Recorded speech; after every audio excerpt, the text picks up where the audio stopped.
Son las 8 de la mañana. Radio del Principado de Asturias, RPA, Asturias Hoy, primera edición. ¿Qué tal? Saludos, muy buenos días. Efectivos de extinción de incendios de Asturias han asumido el mando en el fuego de Anllares del Sil, en León. Un incendio que amenazaba con entrar en el concejo asturiano de Degaña. La decisión se tomaba este miércoles de común acuerdo con la Junta de Castilla y León a iniciativa del Principado. Este foco es, en estos momentos, el que más preocupa. Alejandro Calvo, consejero de Gestión de Emergencias. Y están creando una línea de defensa en el valle que llega a la localidad de Trascastro y donde están centrando todos los objetivos. Pues según la última actualización del 112, en las últimas horas en Asturias se está haciendo frente a un total de 14 incendios forestales, 5 activos, 7 controlados y 2 estabilizados. A las 9:30 de esta mañana habrá una nueva reunión del CECOPI. Se ofrecerán entonces los datos actualizados. Y a todo esto, las organizaciones agrarias piden ayudas inmediatas para alimentar el ganado, ya que los incendios han acabado con pastos y forrajes. Borja Fernández, coordinador de URA, estima que la Administración deberá aportar entre 90 y 100 euros por cabeza de ganado. Tiene que haber una respuesta en línea de ayudas a los ganaderos afectados. Eso desde luego. Lo que no puede ser es que esté llegando forraje a través de una organización agraria, en este caso la nuestra, y por parte del Gobierno todavía no haya habido una respuesta. Pues ayudas para los sectores más afectados, entre ellos el de la ganadería, que ya anuncia el presidente del Principado, Adrián Barbón. Ya se están estudiando y las primeras podrían aprobarse la semana que viene en Consejo de Gobierno. También se trabaja en la petición para que el Gobierno central declare zonas catastróficas las áreas más dañadas por el fuego. Las zonas más afectadas, donde ha habido incendios de grandes dimensiones, y todo eso se tiene que perimetrar porque hay que cumplir unos requisitos determinados, pero ya lo hicimos en el pasado, ¿no? Yo lo que quiero que se queden con el mensaje es que del 2023 aprendimos la lección y yo espero que el lunes en el Consejo de Gobierno podamos avanzar ya alguna de esas medidas. El fin de la ola de calor y la llegada de la lluvia han dado tregua en la extinción de algunos de los más de 20 incendios que continúan activos en España. Las condiciones han mejorado en Ourense y en Castilla y León, aunque preocupa la situación en el incendio de Jarrilla, en Cáceres, en Extremadura, donde pese a que la meteorología ha mejorado, continúan las fuertes rachas de viento que dificultan la extinción. Son algunas de las noticias de este jueves. Se las vamos a contar hasta las 9 con Pablo Mateo en la técnica y Ángeles García en la redacción y la locución. Reciban también el saludo de quien les habla, de Patricia Martínez. Es 21 de agosto. Repasamos a continuación otros asuntos en formato titulares. Asturias Hoy. Hoy está previsto que pase a disposición judicial el detenido por la muerte de una mujer en Avilés. El presunto autor del crimen, un varón que le había alquilado una habitación en su vivienda a la víctima, fue detenido en un bar de Sabugo. Camarero de profesión, trabajaba en una conocida sidrería de Avilés. El cadáver encontrado por la pareja de la víctima presentaba golpes y no se descarta el uso de un arma blanca. La investigación continúa abierta. Se descarta en principio la violencia machista. La principal hipótesis que se baraja es una discusión por drogas. El Principado pondrá en marcha un plan piloto para implantar la jornada laboral de 32 horas en empresas privadas. La iniciativa, con un presupuesto de 35.000 euros, estudiará qué sectores podrían aplicarlo voluntariamente de manera flexible, reduciendo días o acortando el horario. La Dirección General de Empleo ya ha licitado un estudio comparativo sobre experiencias similares en España y Europa. Estará listo a principios de año, antes de lanzar el piloto. En principio, se parte de que las empresas más interesadas serán las del ámbito tecnológico e informático. Y Llanera tiene nueva alcaldesa. Eseba Pérez, que tomaba ayer posesión del cargo, fue en un pleno que se celebró en el edificio de la Plaza de La Habana y al que acudió el presidente del Principado, Adrián Barbón, que volvía a negar que hubiera una mala relación con el anterior alcalde, con Gerardo Sanz, quien esgrimió razones profesionales para renunciar a seguir al frente de la alcaldía. Dejamos atrás un alcalde muy bueno para Llanera, un alcalde muy comprometido y en el que seguiremos la estela. Pero bueno, aquí hay equipo con personalidad y para seguir trabajando. Y además con un hecho que es histórico, que ya de por sí merece la pena poner en valor, que es que por primera vez una mujer asume la alcaldía, en este caso Eva. El tráfico. Algo más de 4 minutos pasan de las 8 de la mañana. Nos interesamos por el estado del tráfico en las carreteras asturianas. DGT, ¿qué tal? Muy buenos días.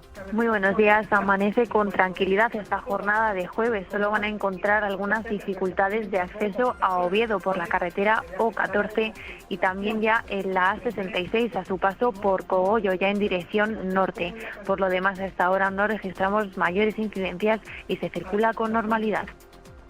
Gracias y buenos días. En cuanto al tráfico urbano, ¿cómo se circula a esta hora por Oviedo? Policía local, buenos días. Hola, buenos días. Sin ninguna incidencia y con tráfico normal en toda la ciudad. Gracias y buenos días. No tenemos conexión con Gijón, nos vamos hasta Avilés, Centro de Control del Tráfico. ¿Qué tal? Muy buenos días. Hola, buenos días. ¿Alguna incidencia? Pues nada, el tráfico es fluido y sin retenciones. Gracias y buenos días. El tiempo.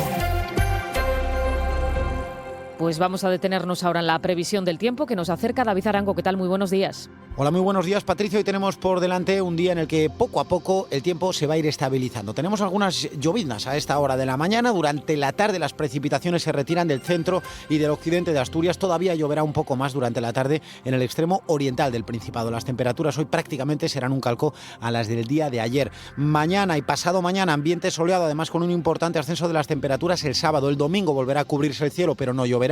Volveremos a sacar el paraguas porque llegan nuevas lluvias y además de cierta intensidad en la jornada del lunes.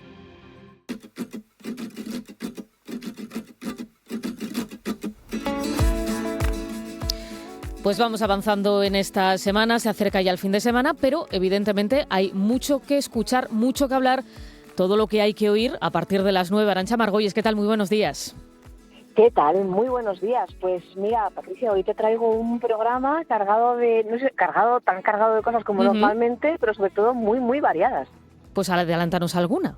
Déjanos así con la miel en los labios. Pues mira, voy a empezar por el final, porque vamos a seguir analizando el verano en términos de arte y lo vamos a hacer de la mano de Patricia Pérez y de Van Gogh, que bueno, nos va a presentar varios cuadros muy relacionados con el verano.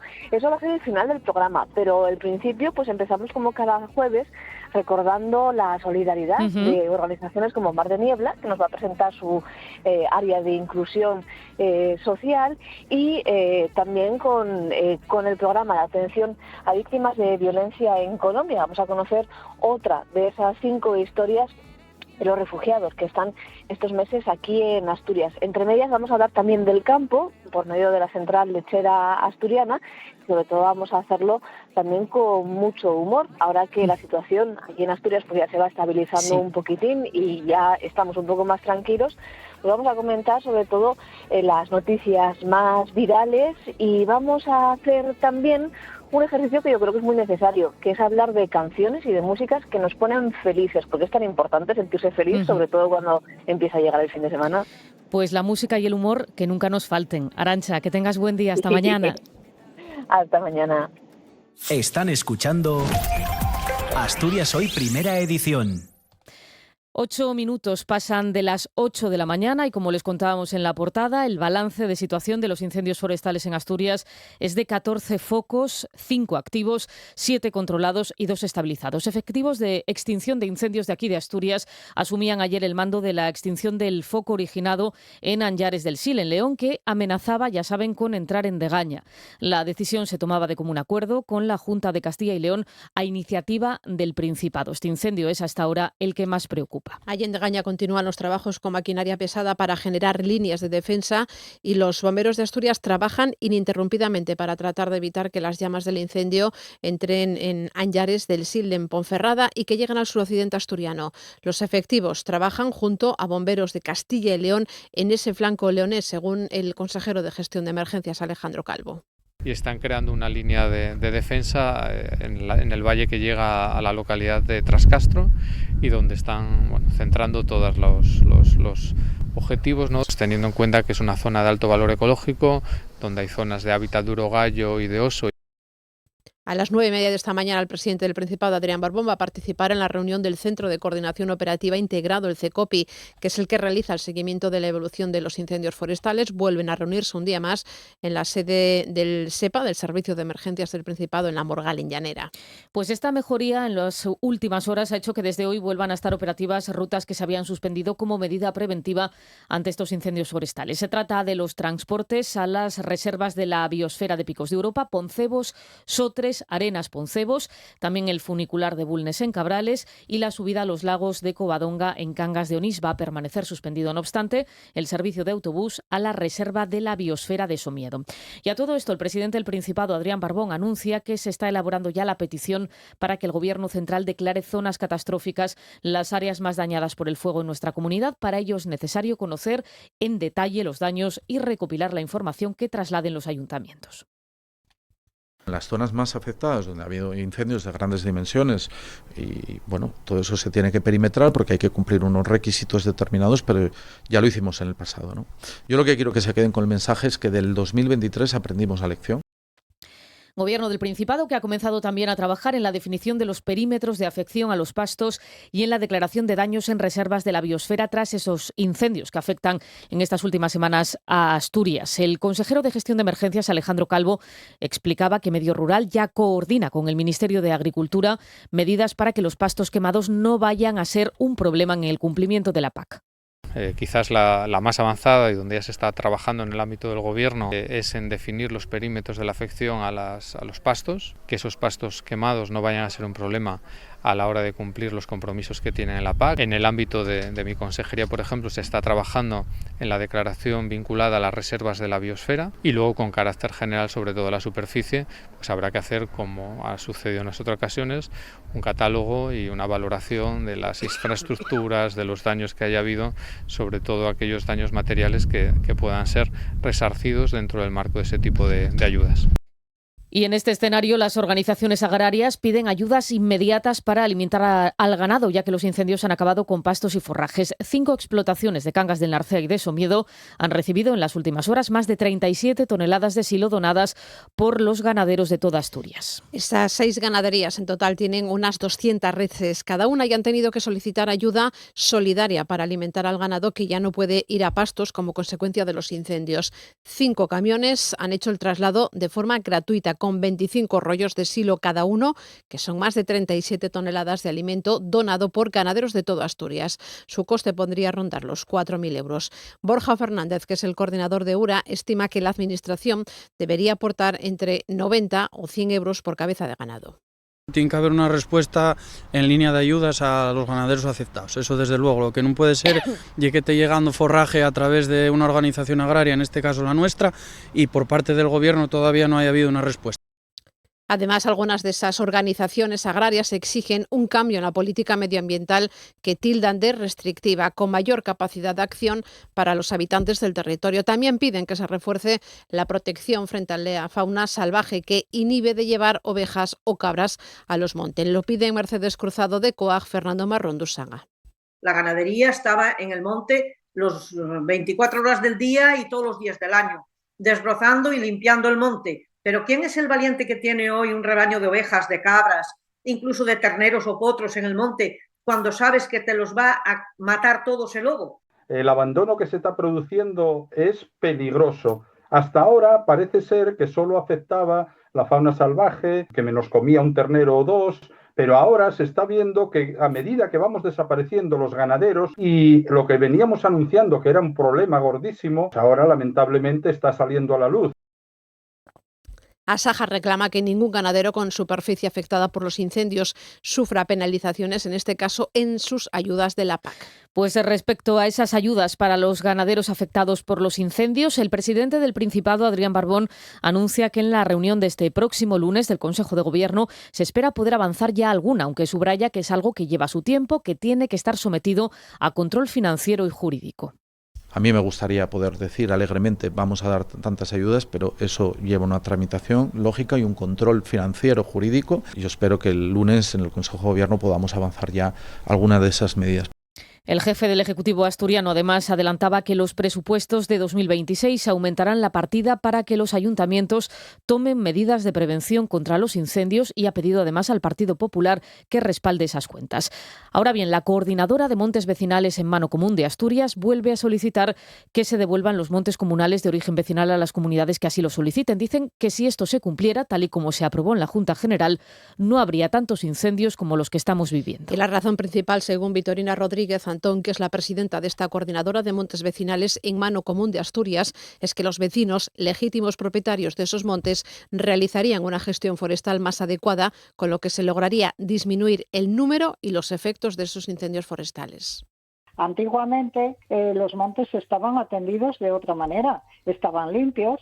Hay que gestionarlos, hay que preparar para el pasto del ganado, hay que preparar balsas por si sucede un incendio en montes que tengan agua, preparar unas balsas para que los helicópteros puedan coger agua y no hacer trayectos tan largos.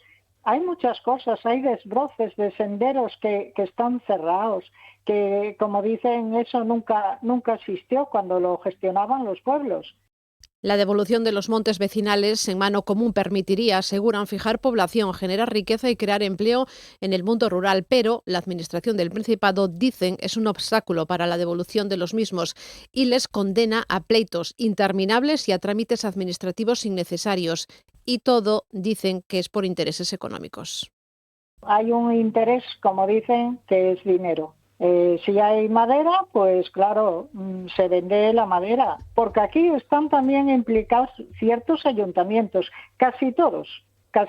Hay algunos que pueden no oponerse, pero otros sí, porque claro, venden la madera, dinero para ellos. Hay parques eólicos, dinero para ellos.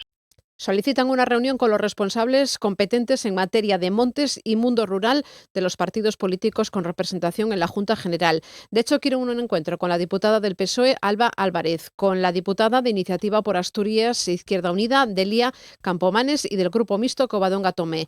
Y es para recordarles que ya en 2 ocasiones se aprobó por unanimidad en el Parlamento asturiano, en la legislatura pasada, la devolución de oficio de los montes vecinales a sus legítimos dueños, algo que, según Vitorino Rodríguez, el consejero de Medio Rural sigue ignorando. En una reunión que mantuve con él, me dijo claro que él de oficio no iba a devolver ningún monte. Por lo tanto, ya sabía que me quedaba, como dicen, que juicios. Porque claro, si se aprueba y luego no se cumple, es inútil, ¿no? Que se apruebe una cosa y que luego lo que encima, que es el mismo partido, que no trabaje en esa dirección. Pues estos vecinos no solo denuncian estas trabas por parte de la Administración para llevar a cabo desbroces o cortafuegos que impedirían, según ellos, el avance de los incendios, sino también que otro factor a tener en cuenta es la pérdida de población en muchas zonas de montaña de Asturias y la falta de gestión de la naturaleza y del entorno que venían haciendo los habitantes en los pueblos y en las aldeas. Es una crónica de Xana Iglesias. Jaime Izquierdo, que fue comisionado para el reto demográfico, hace referencia en su último ensayo, Una nueva economía para la aldea del siglo XXI, a los grandes incendios como uno de los efectos del abandono del monte por la pérdida de población en las aldeas y los pueblos de Asturias. Entrevistado en la segunda edición de Asturias Hoy, explicaba este miércoles en RPA que es normal que la población de las zonas se muestre indignada porque les afecta directamente y porque tampoco nadie sabe conocer la solución más allá del incremento de medios técnicos y humanos. Son entendibles, sobre todo en los momentos por los que estamos pasando, ¿no? El momento de tragedia, de pérdida de, en algunos casos, de vidas y sobre todo pérdida también de recursos y de unos incendios que vienen a poner el acento sobre algo que intuíamos como problema algunos. Lo que ocurre es que tampoco tenemos clara la solución, no es una solución sencilla, ¿no? Y probablemente haya que poner el foco ahora en la búsqueda de soluciones que ya digo que no son sencillas tampoco. Además, el autor de este ensayo subraya el avance de los efectos de un cambio climático imparable y recuerda que muchos de los que gestionan esos medios humanos y técnicos en estos incendios siguen negando. Explica que hay 3 factores determinantes para entender cómo se ha llegado a esta situación más allá del ruido político. En la tipología de incendios concurren, digamos, 3 factores, ¿no? Un primer factor es el acelerante del cambio climático que está ahí, estos fenómenos que tenemos de temperaturas excesivas y periodos muy extraños de lluvia, luego de sequía. Hay un detonante que es una chispa, que puede ser por causas naturales. De hecho, en algunos casos, los grandes incendios han sido causas naturales, en otros casos no son. Y luego hay un factor determinante, y ese factor determinante lleva creciendo desde los inicios del gran éxodo rural que se produce en los años 50. Y concluye con un dato. A 27 de junio de este año 2025, según los últimos datos del Boletín Oficial del Principado, que establece la zonificación demográfica y regula el indicador sintético de estado demográfico, un total de 23 de los 68 municipios de Asturias presentan riesgo grave de despoblamiento. 8 y casi 20 minutos de la mañana, el fin de la ola de calor y la llegada de las lluvias han dado tregua en la extinción de algunos de los más de 20 incendios que continúan activos en España. Las condiciones han mejorado en Galicia, en Ourense y también en Castilla y León, aunque preocupa la situación que se vive en Jarrilla, en Cáceres, en Extremadura, donde pese a que la meteorología ha mejorado, continúan las fuertes rachas de viento. En Galicia se han superado ya las 82.000 hectáreas quemadas a pesar del descenso de estas temperaturas y que hay ya una mayor humedad. Por cierto, que ya desde hoy jueves los trenes de Madrid a Galicia empiezan a circular con total normalidad. Y en Castilla y León el viento lo que está dificultando son las labores para estabilizar algunos focos. Por ejemplo, en las inmediaciones del lago de Sanabria, en Zamora, se han reavivado las llamas y la zona que más preocupa es el área que está cercana a León. RPA, Asturias Hoy, primera edición. Vamos ahora a conocer las reacciones a la convocatoria de plazas interinas en educación que el Gobierno autonómico publicaba esta semana. Una convocatoria que, como saben, alcanza casi las 3.000 plazas, son 2.850, 1.533 en secundaria y otros cuerpos y el resto 1.317 para primaria. Los sindicatos AMPE y comisiones obreras hablan de cifras insuficientes para reducir la tasa de interinidad en la educación pública en Asturias. Para AMPE esta convocatoria lo único que hace es constatar que esa tasa no para de crecer. Este sindicato refiere a un estudio propio en el que, tras tener en cuenta esta primera convocatoria de personal interino, el porcentaje de interinidad del profesorado se sitúa en algo más del 22%, muy lejos, según Mariela Fernández, responsable de plantillas de AMPE, del 8% fijado por la Unión Europea. A esto habrá que sumarle las plazas que se oferten en la segunda convocatoria del 9 de septiembre, la segunda más grande del curso, que elevará todavía más esta cifra, situándola muy por encima del 8% que recomienda la Unión Europea, situación que desde AMPE venimos alertando desde hace años. Seguimos insistiendo en que las plantillas docentes necesitan mayor estabilidad. Eso solo se consigue con ofertas de empleo público que se adaptan y respondan a las necesidades de los centros educativos. Hay que eliminar la tasa de reposición. AMPE también advierte del abuso de las medias jornadas en algunas especialidades como filosofía, con un 88%, o sistemas electrónicos, que están al 100%. Unas medias jornadas que aumentan, señala este sindicato, la precariedad laboral. En una línea similar va la crítica de comisiones obreras a esta convocatoria de empleo. Su secretario de Enseñanza en Asturias, Borja Llorente, habla de un paso atrás en lo que respecta a la estabilización del personal docente y vincula este escenario a la transferencia de plazas a otros sectores de la administración autonómica.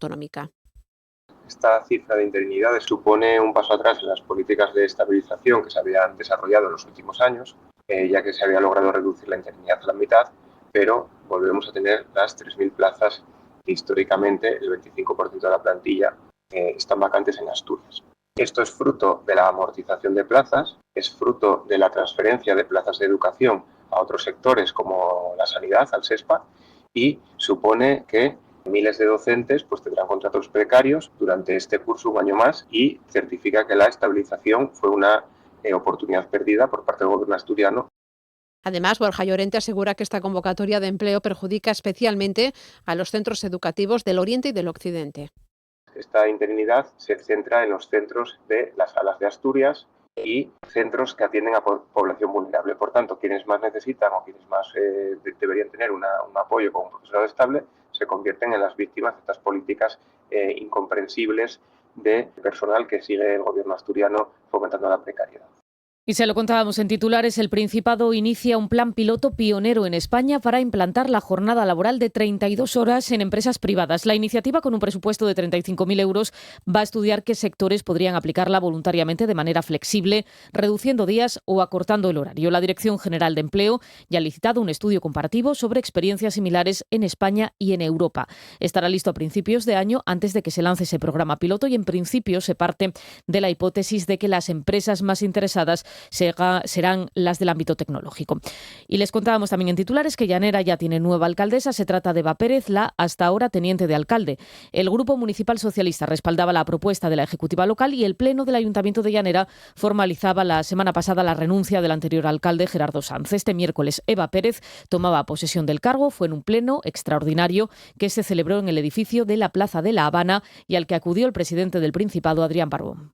Para mí hoy es un día feliz, claro, como llanerense, pero bueno, también tienes cierta tristeza porque dejamos atrás un alcalde muy bueno para Llanera, un alcalde muy comprometido y en el que seguiremos la estela. Pero bueno, aquí hay equipo con personalidad y para seguir trabajando. Es un relevo en la alcaldía y no un relevo cualquiera, es un relevo en uno de los municipios más importantes de Asturias en términos de población, en términos de empleo, en términos de futuro y además con un hecho que es histórico, que ya de por sí merece la pena poner en valor, que es que por primera vez una mujer asume la alcaldía, en este caso Eva. Por cierto, que Barbón volvía a negar que hubiera una mala relación con el anterior alcalde, quien esgrimió razones profesionales para renunciar a seguir al frente de la alcaldía. Insiste en que el compromiso del partido con Llanera sigue siendo el mismo, con Eva Pérez al frente, y volvió a subrayar que tienen muy presentes las necesidades del concejo a nivel regional.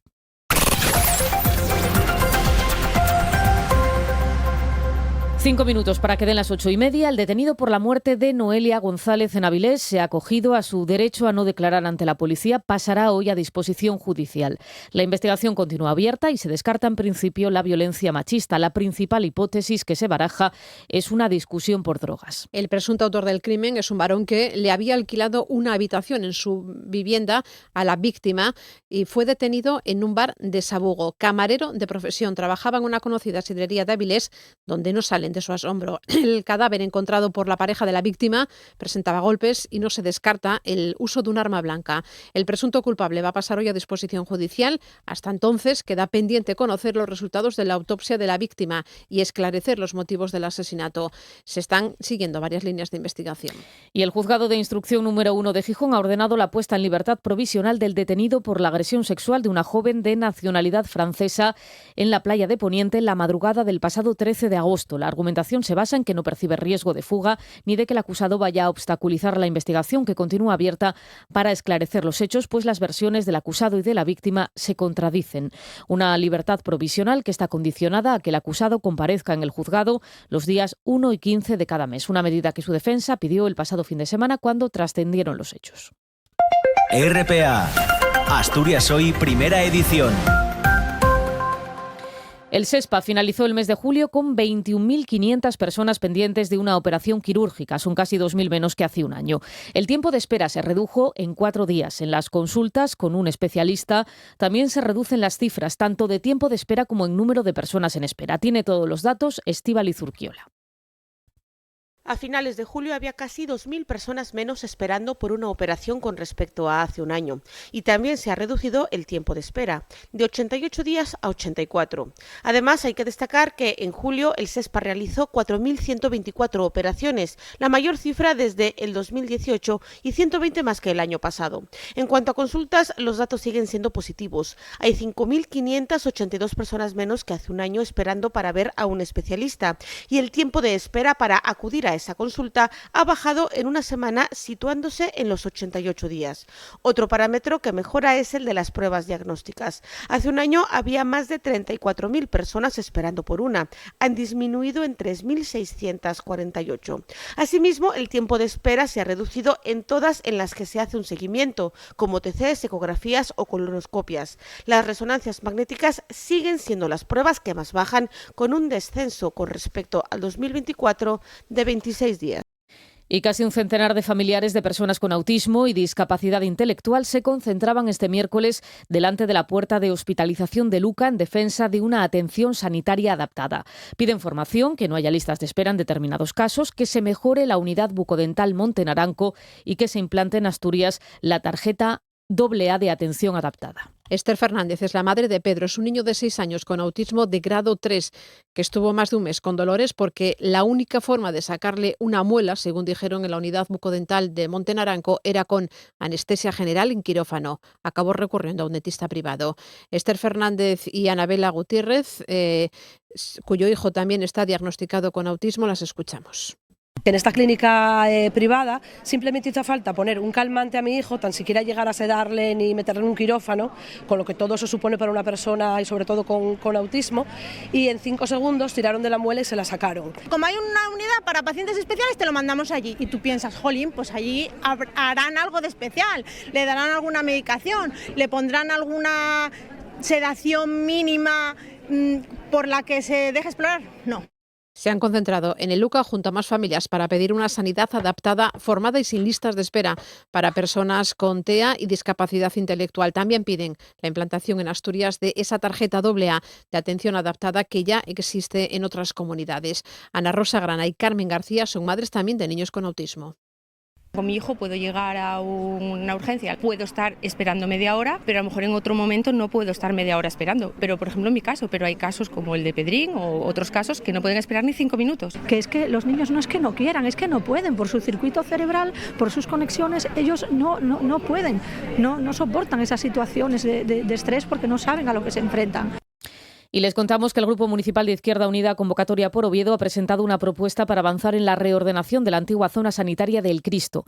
La coalición defiende la creación de un espacio que siga siendo dotacional con equipamientos públicos que beneficien a toda la ciudadanía. Así lo ha manifestado su portavoz Gaspar Llamazares, que reclama al Gobierno local certidumbre y gestión transparente. La hoja de ruta planteada incluye medidas como la convocatoria urgente de la Comisión sobre el Cristo con la incorporación efectiva de la Tesorería de la Seguridad Social, así como el reinicio de los trabajos de desalojo y demolición para recuperar los plazos inicialmente previstos. La propuesta también contempla la rehabilitación de los antiguos centros sanitarios de silicosis, maternidad y consultas externas para su uso como espacios universitarios.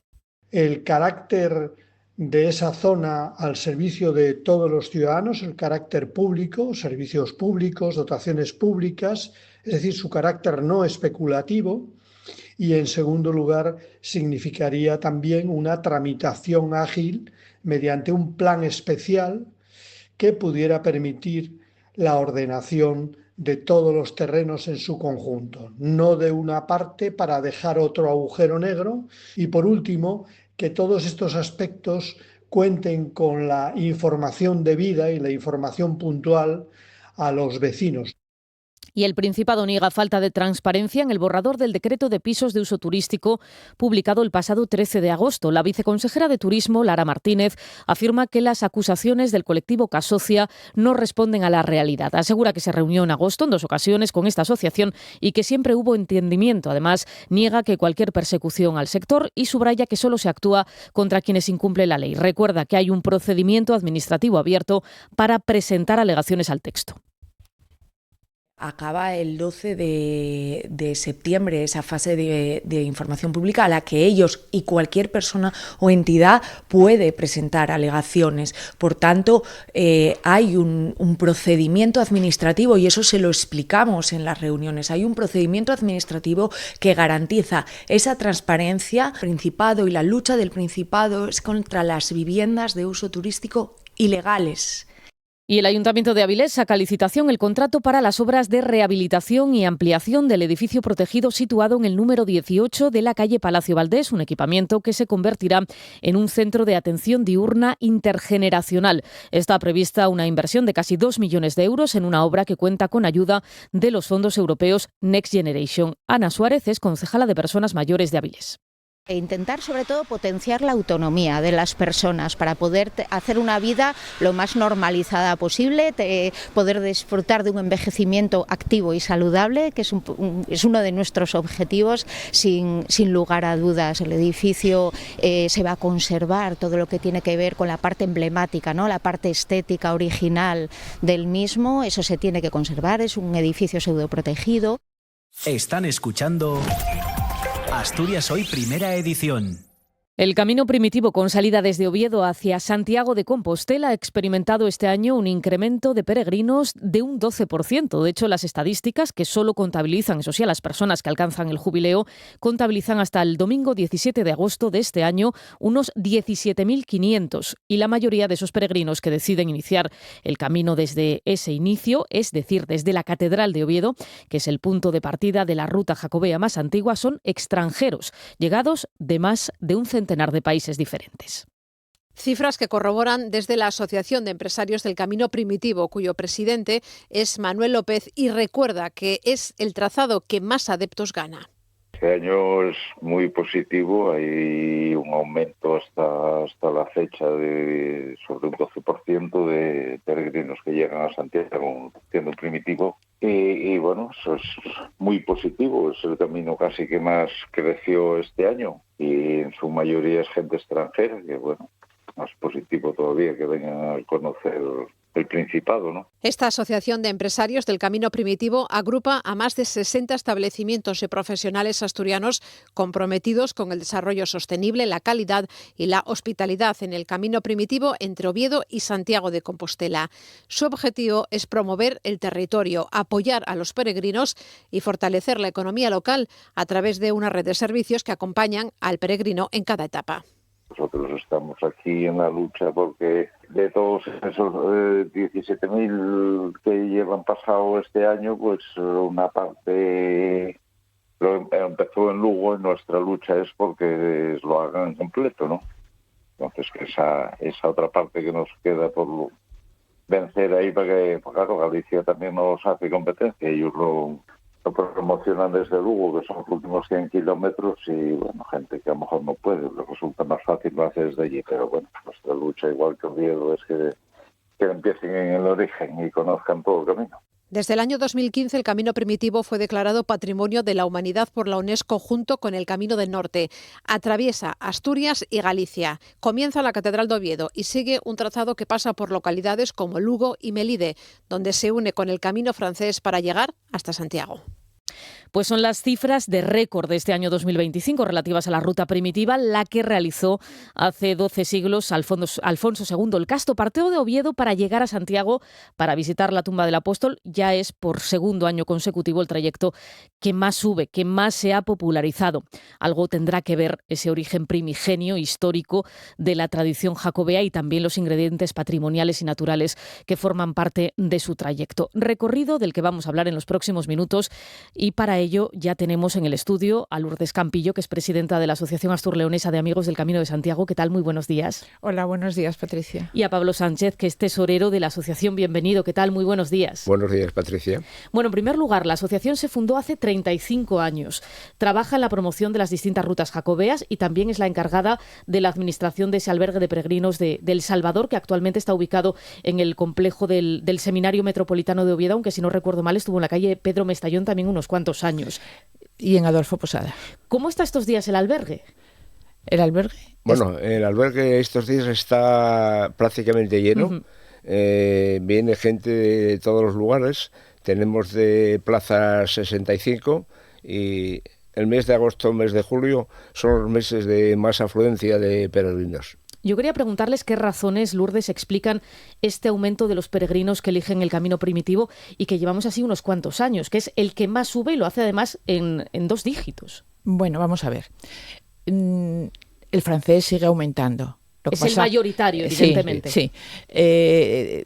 Lo que pasa que el primitivo, que tenía menos afluencia proporcionalmente, pues es un camino muy atractivo.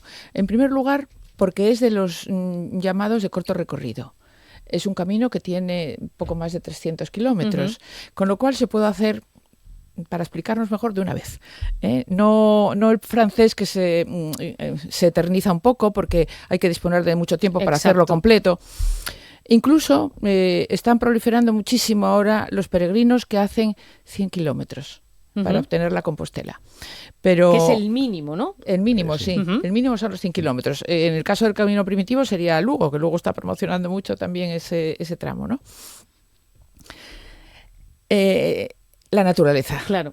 El camino primitivo... Pese a que es más corto, pero no es un camino sencillo. Es decir, el trayecto es complejo. Mira, yo puedo decirte que es el más duro, porque hemos hecho prácticamente todos los caminos que hay.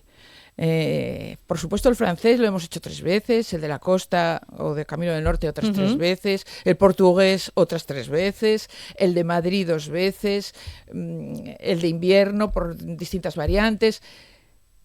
El más duro como esfuerzo es el camino primitivo, pero también el más hermoso de naturaleza.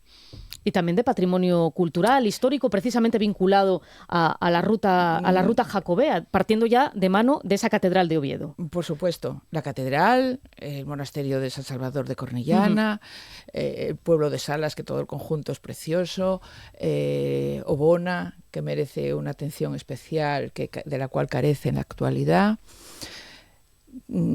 Todo, sí. Pablo, entiendo que a lo largo del año la estadística de viajeros disponga, pues perfiles muy variados, pero ahora en estos meses de verano, ya que lo mencionaba antes, los de julio y agosto concretamente, ¿qué caracteriza al peregrino que llega al albergue de Oviedo? No sé si viaja solo, viaja en grupo, si son mayoritariamente hombres o mujeres, la edad que tienen. Hay de todas las clases, vienen matrimonios, vienen parejas y vienen mucha persona también sola. Mujeres también jóvenes, vienen muchas solas también.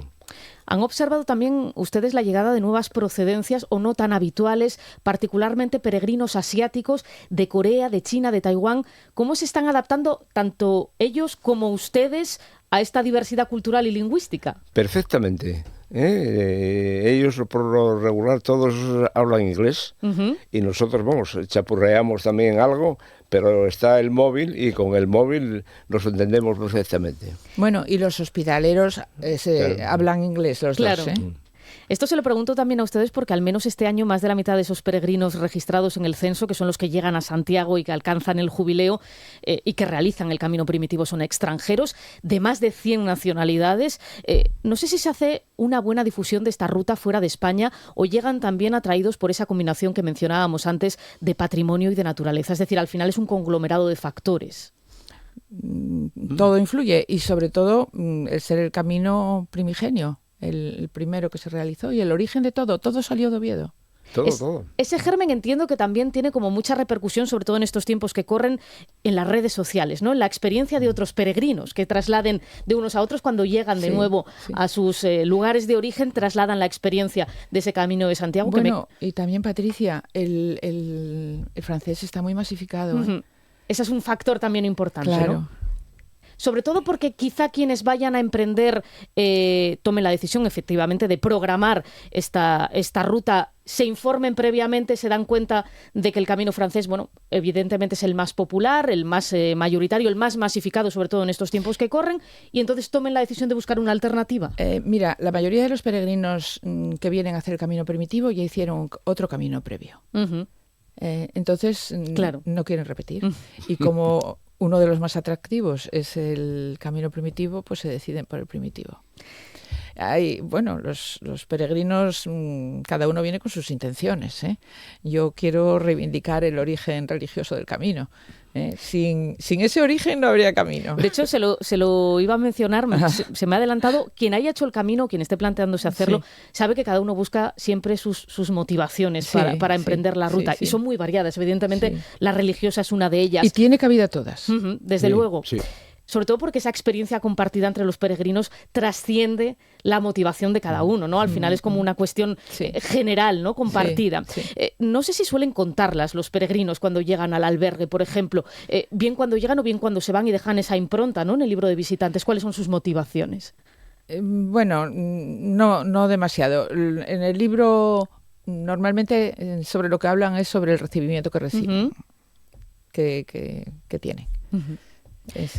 Porque evidentemente la cuestión del Camino de Santiago, decíamos que puede ser espiritual, puede ser de amistad, puede ser de conocer el territorio, de conocer el patrimonio natural, pero también tiene una dimensión que es turística. Y que deja desde luego un impacto económico en todos esos hitos o esos lugares que recorre. Me consta que esa campaña que se puso en marcha hace unos años en Oviedo está funcionando muy bien, precisamente para atraer, ¿no? A ese público. Y probablemente muchas personas que estos días estén visitando Oviedo desde otra perspectiva se animen a sumarse a iniciar el Camino de Santiago en próximos años o en próximas fechas, entiendo. Seguro. No sé si les consta esto. Sí, nos consta. El logo Oviedo Origen del Camino nos puso en el mapa de los caminos, La ruta del norte, ustedes decíamos antes que sí, promocionan todos esos caminos. Quería preguntarles por la ruta del norte, que también discurre por los concejos litorales asturianos. Es la única que pierde caminantes en esta estadística, ligeramente, un 2% menos que el año pasado en este mismo periodo. ¿A qué cree que se debe? Bueno, pues para que todos esos peregrinos que están aumentando en el primitivo, pues quizás se desvían de la costa. También pasa una cosa, que es que la costa, el camino del norte o de la costa, que de las dos maneras es correcto denominarlo, empieza en Irún, pero en Casquita hay un desvío hacia El Salvador de Oviedo. Y del Salvador de Oviedo se puede retomar la costa por Avilés o seguir por el primitivo. Claro. O sea, eso es algo que habitualmente hacen algunos peregrinos. Sí, muchos peregrinos. Decíamos al inicio y en esa pieza previa que recopilaba la información de lo que va este año en ese censo, ¿no?, que está en Santiago, que el año pasado, en 2024, ya se batieron récords de trayecto, sigue siendo la ruta que más crece, aunque, como decimos, el más mayoritario, también el más masificado, puntualizábamos, sigue siendo el camino francés, teniendo en cuenta que ya se supera en un 12% las cifras del año pasado en este mismo periodo, viendo que esa afluencia va increciendo. Pablo, no sé si tienen ya expectativas para el próximo año jacobeo, que va a ser en 2027. Las expectativas son enormes, porque viendo como la afluencia de peregrinos ahora, esto cada año que pasa va en aumento. Y también tenemos, que no hablamos, el Camino del Salvador, de León a Oviedo, que está teniendo un incremento también tremendo. Y que también muchos peregrinos que hacen El Salvador continúan después por el peregrino. Así es. Claro, la cuestión a todo esto es, muchas de estas personas que inician estos trayectos, sabemos que hay muchas formas de llevar a cabo el Camino de Santiago. Me consta incluso que hay gente que va haciendo las etapas cuando tiene disponibilidad, por supuesto, y luego efectivamente se sella la compostelana. Compostela. La Compostela. La cuestión es, cuando se inician estas rutas, luego siempre se abre el camino a seguir investigando o explorando otras. Mencionábamos antes que mucha de la gente que ya ha hecho el camino francés se decanta ahora por el camino primitivo, ¿no? Es decir, una vez que se inicia este peregrinaje... El camino engancha. Entonces, una vez que inicias, ¿quieres seguir haciendo caminos? Ya que lo mencionábamos antes, por seguir tirando de este hilo, les pregunto, ¿hay infraestructura a lo largo del camino primitivo para dar acogida tanto a nivel ruta como a nivel alojamiento a ese potencial aumento de los peregrinos y peregrinas de aquí a 2 años, que es cuando hay el próximo jacobeo? Pues, teniendo en cuenta las cifras que estamos teniendo en estos últimos. De momento sí, pero si hay un crecimiento exponencial, no sé cómo va a pasar. Hay albergues a lo largo del camino, y me refiero a la zona de Asturias, que son con poca capacidad. Entonces, claro, son albergues pequeños. Si esperamos un aumento considerable, a ver. Me consta que en Oviedo hay un proyecto para formalizar un nuevo albergue en Las Pelayas. ¿Qué se sabe de esa cuestión? Yo ya de verdad no sé qué decir de ese proyecto, porque es cierto que lo había, que lo hay. Estaba sobre la mesa, pero... Sí, han surgido complicaciones que, bueno, no vienen al caso y está retrasado. Mencionábamos antes la masificación del camino francés, porque desde luego es el más popular. Sí. Y cabe preguntarse en este sentido si a la vista de este crecimiento que estamos viendo en el camino primitivo se puede mantener la esencia sin caer en esa masificación de aquí a los próximos años. A ver, el camino francés tiene mucha capacidad, ¿eh? Sí, tiene. Ese no hay problema con él. Además, la Xunta potencia muchísimo ese camino. Bueno, potencia a todos, porque sabe que todos desembocan en el mismo lugar. Sí. Pero el camino francés tiene albergues con muchas plazas, con mucho número de plazas para los peregrinos. Quería preguntarles, al hilo de lo que estábamos comentando, sobre todo con ese proyecto para Las Pelayas, por el trabajo entre las distintas administraciones públicas, los ayuntamientos, el Principado y las asociaciones que trabajáis en dar difusión y dotar de recursos, tanto humanos como materiales, a la ruta. Todos estamos de acuerdo. ¿Existe ya una red sólida de colaboración? Sí, hay una red sólida de colaboración y hay un proyecto hecho. Ahora bien, de cara a ese hito que decíamos de 2027, que es el próximo año jacobeo, y evidentemente tenemos estas cifras sobre la mesa, no sé si hay ya un plan establecido o un programa, una hoja de ruta para ir trabajando de cara a si hubiera recursos que fomentar o que ampliar.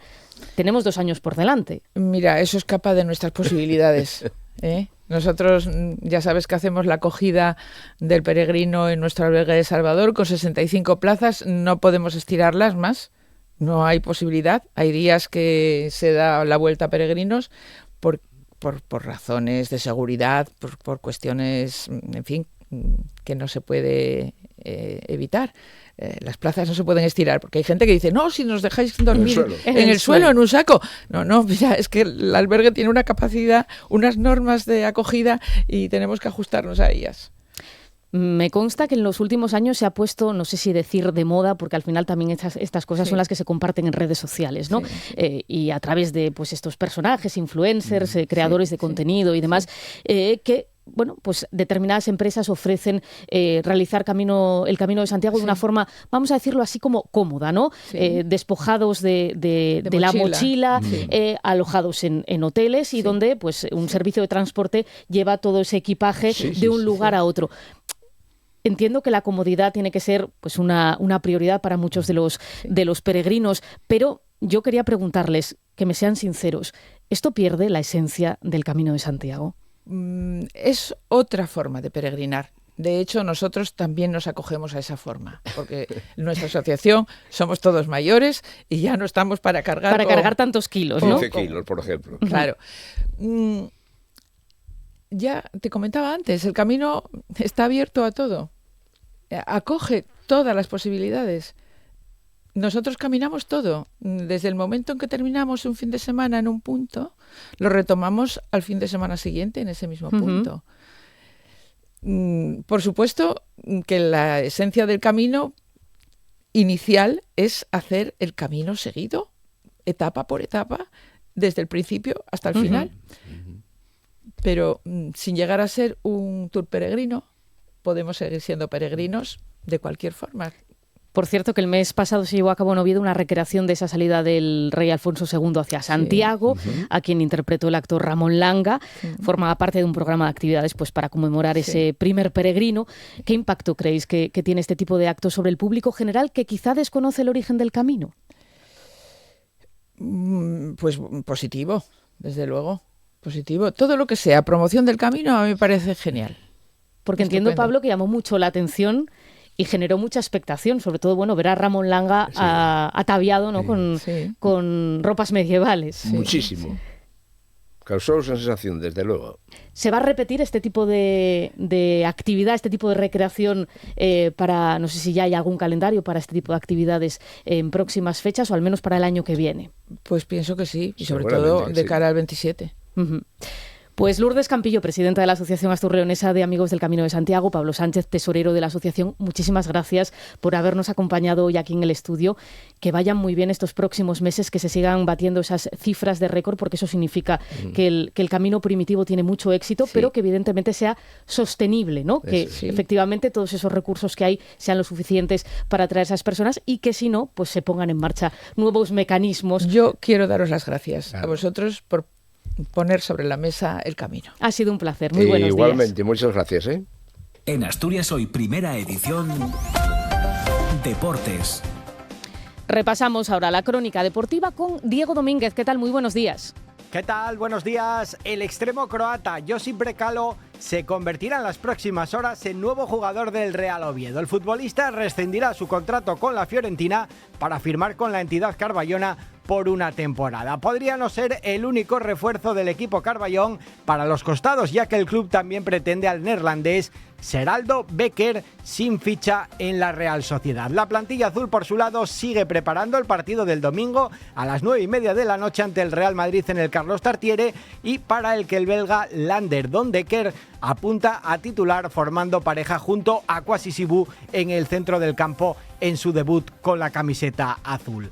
3 ausencias importantes tuvo Asier Garitano ayer en el entrenamiento vespertino del Sporting. Dubasín, Caicedo y Kevin Vázquez no trabajaron con el grupo, y el que más preocupa es el lateral, que está pendiente de unas pruebas médicas para saber el alcance de su lesión. Se descarta una rotura, pero su concurso de cara al choque del sábado a las 7 de la tarde en Ceuta es una incógnita. Un partido en el que los rojiblancos tratarán de sumar el segundo triunfo consecutivo, aunque hay cosas que mejorar. Lo dice el centrocampista Alex Corredera. Ya sabéis cómo funciona esta categoría fuera de casa, ver lo que nos encontramos allí, cómo está el campo, cómo está todo, que el Ceuta es un equipo que viene en una dinámica del año pasado pues positiva obviamente, a nivel de juego seguro que con confianza, controlar la fase del juego ofensiva un poco más, poder generar más superioridades, poder tener un poco más el balón, poder jugar más en campo rival, por supuesto. En fútbol femenino, el Real Oviedo se medirá al Atlético Villalonga en tierras gallegas en la primera eliminatoria de la Copa de la Reina, que se va a disputar entre el 9 y el 11 de septiembre. Por su parte, los dos conjuntos asturianos de Segunda Federación se van a enfrentar entre sí. Sporting y Real Avilés se verán las caras en mareo. Estas eliminatorias se van a jugar a partido único. Y el Alimerca Oviedo Baloncesto tuvo su primera toma de contacto con el remozado Palacio de los Deportes. Los de Javi Rodríguez ya han comenzado a preparar la temporada y ahora tienen por delante 6 semanas de preparación antes del comienzo de la competición. Escuchamos al escolta Raúl Lobaco.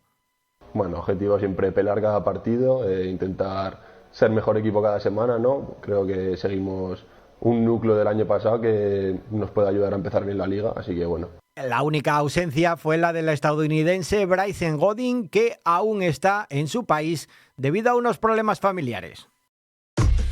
Asturias Hoy, en clave económica. Pues algo más de 5 minutos para que den las 9. Se interrumpe el rally alcista en el IBEX 35, que ayer registraba un leve recorte que hace que el índice pierda los 15.300 puntos. También predominó ayer el rojo en Wall Street, aunque eso sí, el Dow Jones sí que logró cerrar ligeramente en verde. No así el Nasdaq ni el S&P 500. Así las cosas, hoy arranca en Wyoming, en un enclave de montaña, la cumbre de banqueros centrales de Jackson Hole, con la mirada y el oído puestos en el discurso que ofrezca mañana viernes Jerome Powell, presidente de la Reserva Federal de Estados Unidos, al que, por cierto, ha vuelto a presionar un día más Donald Trump. José Antonio Antuña, director de Renta 4 Gijón, ¿qué tal? Muy buenos días. ¿Qué tal, Patricia? Buenos días. Bueno, decíamos que se da un respiro a la bolsa, movimiento que ya anticipabas ayer en esta sección. Casi se puede decir que tocaba ese retroceso, este impasse, después de unas semanas de agosto en las que el índice no ha parado de subir. ¿Cómo se presenta esta sesión de jueves? La verdad es que el comportamiento de las últimas semanas estaba siendo casi sorprendente, porque además es que faltaban catalizadores para poder alimentar un poco esas subidas, aunque es cierto que bueno, que se estaban agarrando determinadas bolsas, sobre todo pues a ese intento de acuerdo de paz entre Ucrania y Rusia. Volvemos a hablar de ligeras caídas en este inicio de sesión.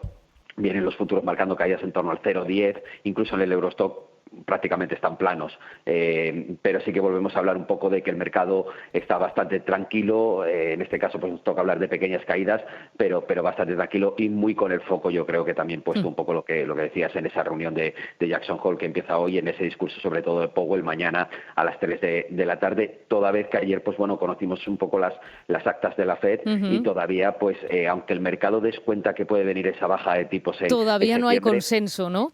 No hay consenso y sobre todo que las probabilidades están bajando. Hace 15 días eran prácticamente el 100% y ahora ya se sitúan más en el entorno del 80%, porque realmente falta ese consenso. La FED lo que viene a decir ayer es que están preocupados por la inflación y eso está haciendo pues que sigan priorizando la estabilidad de precios versus el mercado laboral, que también está mostrando ciertos signos de desaceleración, pero que todavía es un mercado laboral que es robusto. Entonces eso está restando probabilidades a que los tipos de interés bajen, a pesar, como bien dices, de las presiones que está teniendo Trump contra la FED.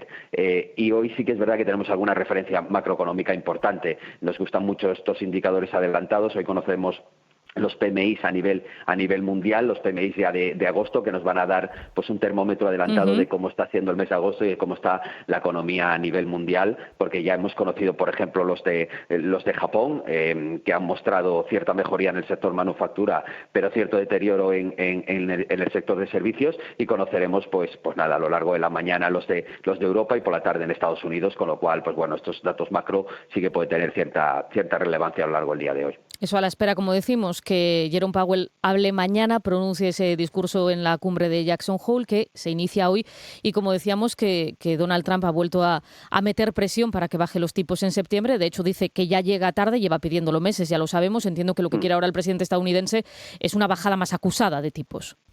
Sí, de hecho la presión está siendo porque le están pidiendo que baje 0,50 los puntos, pero están hablando de que es que debería de llevar ya acumulada una bajada de 1,5 puntos, ¿no? Evidentemente la presión es muy fuerte porque evidentemente a la Fed la Fed tiene que mirar por su estabilidad de precios, pero a Trump le puede interesar esa bajada de tipos para que los ciudadanos puedan tener más disponibilidad y, vamos a decir así, corra la liquidez. Sí. Y esa liquidez, pues en parte es lo que está haciendo que los mercados sigan subiendo, pero evidentemente esa liquidez va a generar más consumo y eso va a generar más crecimiento para Estados Unidos, que hay que recordar que en el último PIB anual está creciendo en tasas de 1,2%, que es una tasa bastante pobre para Estados Unidos, toda vez que el año pasado pues crecieron al 2,8%, ¿no? Con lo cual a Trump sí que le interesa esa baja de tipos y por eso esa presión, pero se supone que la Fed, aunque hay ciertos miembros designados por Trump o afines a Trump, pero la Fed debería ser un organismo independiente que debería velar por esa estabilidad de precios. Pues de momento vamos a ver qué sucede hoy con esos datos macro que están en la agenda. Los comentamos mañana ya, pues en vísperas de que se pronuncie Jerome Powell. José Antonio Antuña, muchísimas gracias como siempre, que tengas buena jornada. Gracias, Patricia, buenos días. Pues hasta aquí este informativo. Se quedan ahora con lo que hay que oír y este equipo regresa puntual mañana a partir de las 8. Que disfruten del jueves. I just don't want to talk to you, I just don't want to know. The less I know, the less I care. It means I might not say yes. We don't want to say no, I never say no. I mean, I might say I might, but we all know that really means no. So I ask, and it's cold, figure candles, sweating thoughts, come on fire, burning everything we've made will end up broken. And cheap thoughts and cheap addresses, young flirt quick then.